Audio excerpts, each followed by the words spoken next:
If you ask any teacher or poke around the internet about how to get good at guitar quicker, just about everywhere you look, they're going to say the same thing. There's no shortcut, it just takes practice. Okay, yeah, it takes practice, but I'm here to tell you that there is a way you can do it differently so that it takes months instead of years to go from this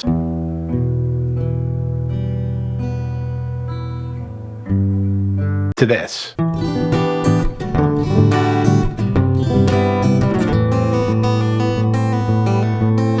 So I'm going to get right to it and teach you this secret, but I am going to roll my little intro first.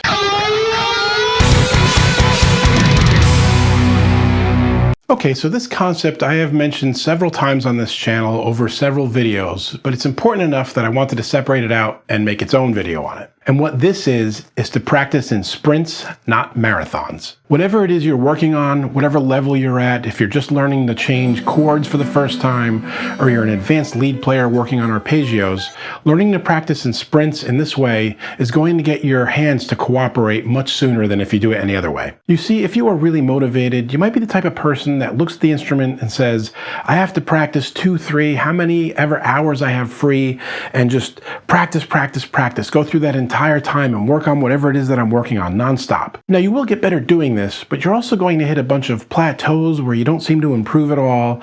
And especially when you're starting, you might start running into pain in your hands, risk carpal tunnel syndrome, pain in your fingers, and it's just not going to be quite as productive. But tough it out, right? Don't be a wimp. Do you maggots understand that? This is the marathon method. Do you want to cut your evolution on the instrument in half or maybe even less than that?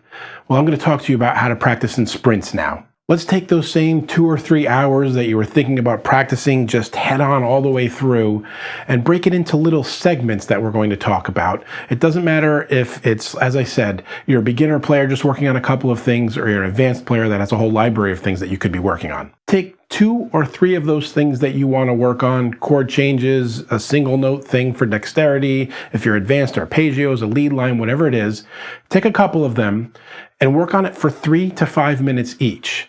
Number 1 thing, number 2 thing, and then if you're an advanced player, just noodle around, write some music, whatever, play with a drum machine as a background. If you're a beginning player, maybe just kind of walk away from it or watch a song that you like or watch a video that you like, and then come back to it again, 3 to 5 minutes each thing. So it's thing 1 for 3 to 5 minutes, thing 2 for 3 to 5 minutes, some kind of break in between, 5-10 minutes, and then again, thing 1, thing 2, and then stop and put the instrument down for at least 20 minutes. Once the 20 minutes is up, pick it up again and do the same thing again. Thing number 1, thing number 2 for 3 to 5 minutes. Do it as a cycle.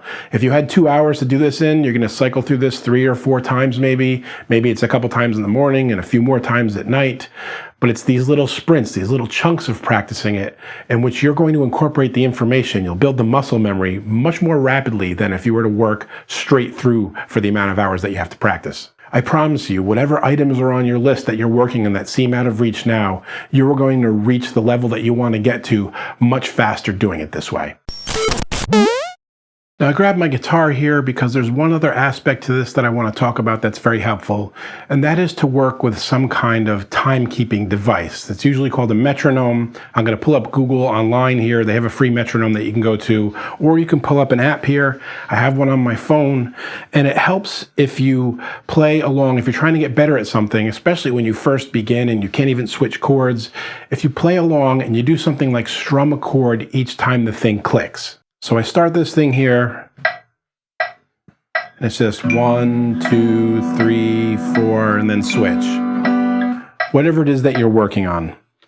Work with the metronome and keep track of where you left off. So each time you come back in that cycle for those 3 to 5 minutes, maybe you try to go a little bit faster. If you started at 80, you go to 82, 84, 86. You can keep track of your progress this way. Now, I've been playing over 30 years, and I still do this with the library of, they call them guitar licks, that I'm working on. I have a notebook here. I'm going to reach forward.